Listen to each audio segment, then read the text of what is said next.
So every time I drive by this, I want to see what it is, because I see this sign here.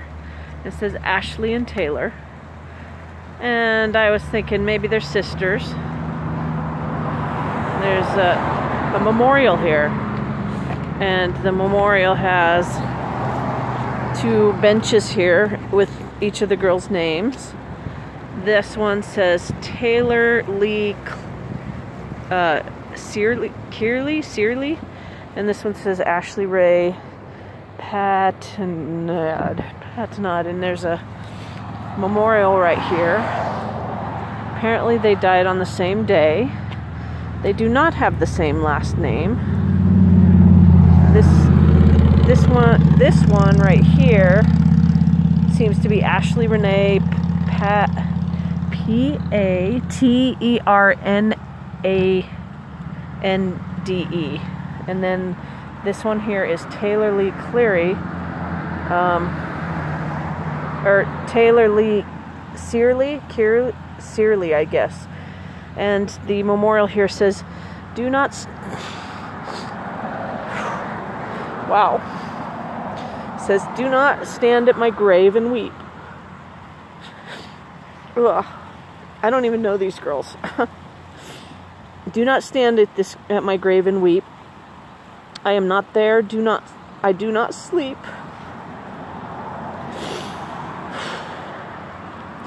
I am the gentle showers of the rain. I am the fields of ripening grain. I am in the morning hush. I am in the graceful rush of beautiful birds in circling flight. I am the starshine of the night. I am the flowers that bloom.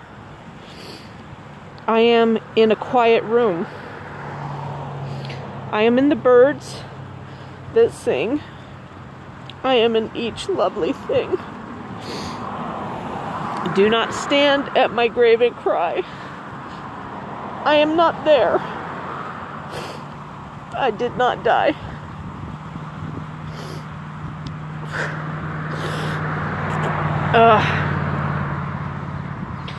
I don't really know why I'm crying, except that it's just, I guess everything's just overwhelming.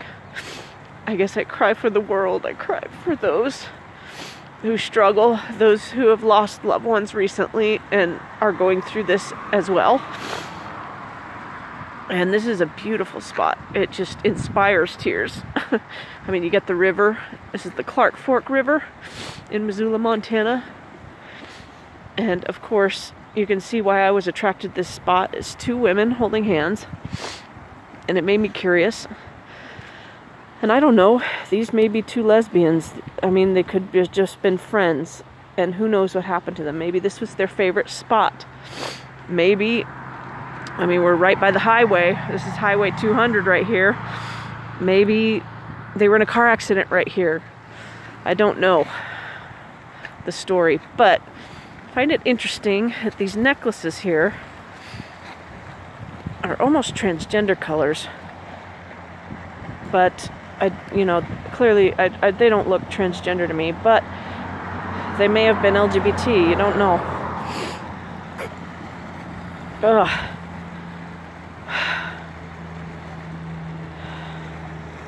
But this is a beautiful memorial for anybody. It's lovely. I'm gonna sit here and just think and meditate for a little bit. Oh man. Today's Monday. Oh, this is beautiful. This is beautiful. Oh, what a beautiful spot. I think this is my favorite spot by the river here. And it's kind of cloudy and gray today. Minerva would love this. Minerva, if you're watching, I love you, miss you. Hope you're doing well. And this is a beautiful spot. Just beautiful. I wish it were a little further away from the highway. But, oh, look, there's 2 crosses right there. I wonder if that's for Ashley and Taylor. That leaves me to believe they were in a car accident here. I wonder if their names are on those crosses. Let's go look. Let's take a look here.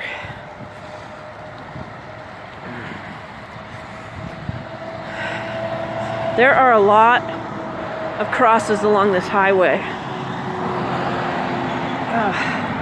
And those two girls both passed away on the same day in 2009. And let's see, 2 crosses. I don't see any names. But my guess is this is where a car accident happened and these 2 girls passed away. And they were either really good friends or lovers. Who knows? Either way, it's a beautiful story. Beautiful and tragic. Oh,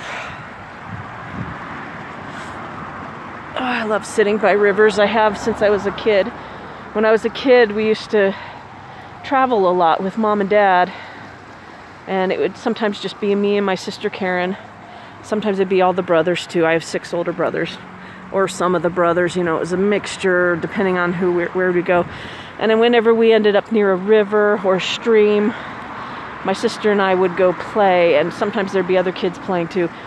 When I was a kid, this little stretch of land over there would have been where I would have played, in the trees next to the water. We would have tried to catch crawdads or little fish. It looks like there's a little still water right there along the bank where we would have tried to catch crawdads or fish.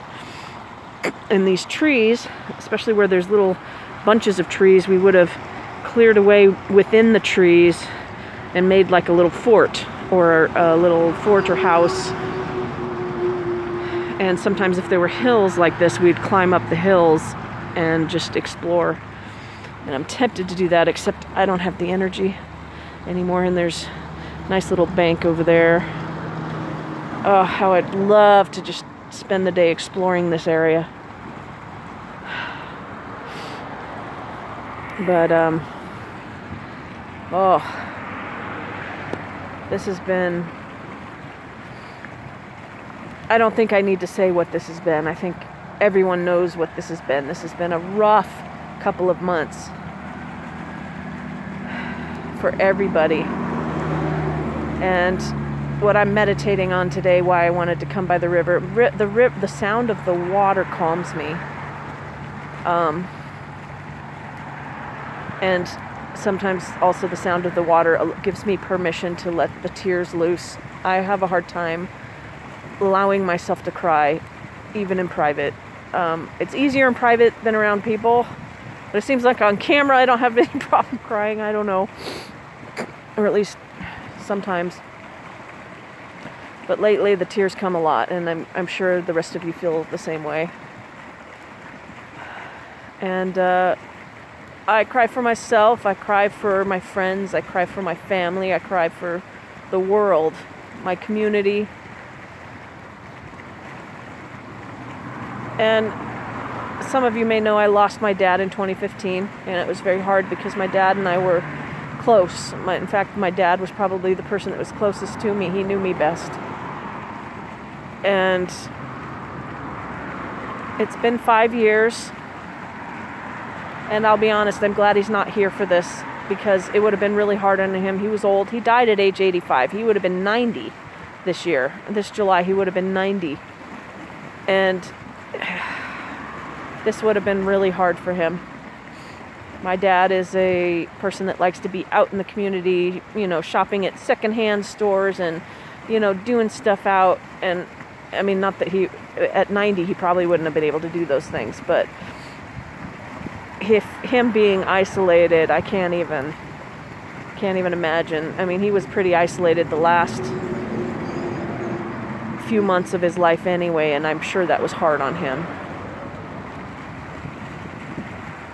I was in school at the time, finishing my degree at Boise State University, finishing my bachelor's degree.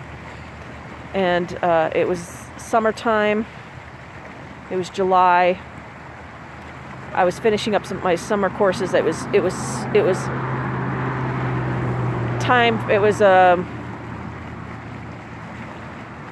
finals time, and I had one more final to do. And I said, Mom, I can just come. And she said, no, finish your finals and then come.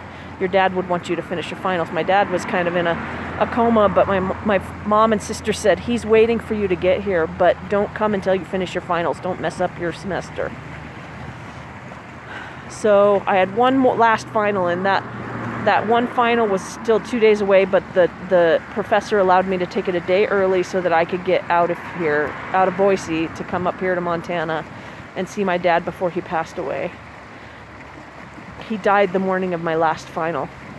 And I'll tell you what, taking that last final, I barely remember it. I remember struggling and just sometimes just putting down any old answer, not really reading the material. It was multiple choice. It was a hard test to take because I couldn't focus. And so I missed my dad by a day. The next day, I came up to Montana to see my family and stayed for his funeral. It was hard. It was like being in the Twilight Zone. Time didn't move right at the time. And I thought it never would again.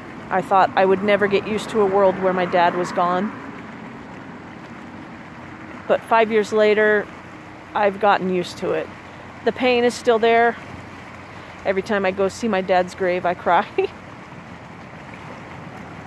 Apparently, every time I go to anybody's memorial, I sit and cry. I don't even know these girls. But, yeah, this is a nice, thoughtful place to sit and think. But right now, what I'm going through, I have to go back to Boise and clean up a mess that seemed to have simmered up while I was gone.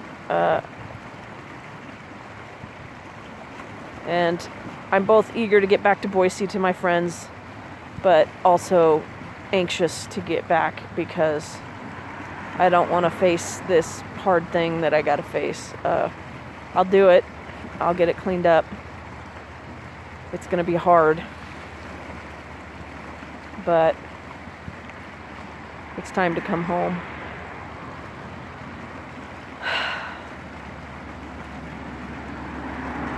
I've got to remember to make more time to go sit by the Boise River because that's what soothes me during hard times. It always has. The river and trees. I have a special tree I like to visit.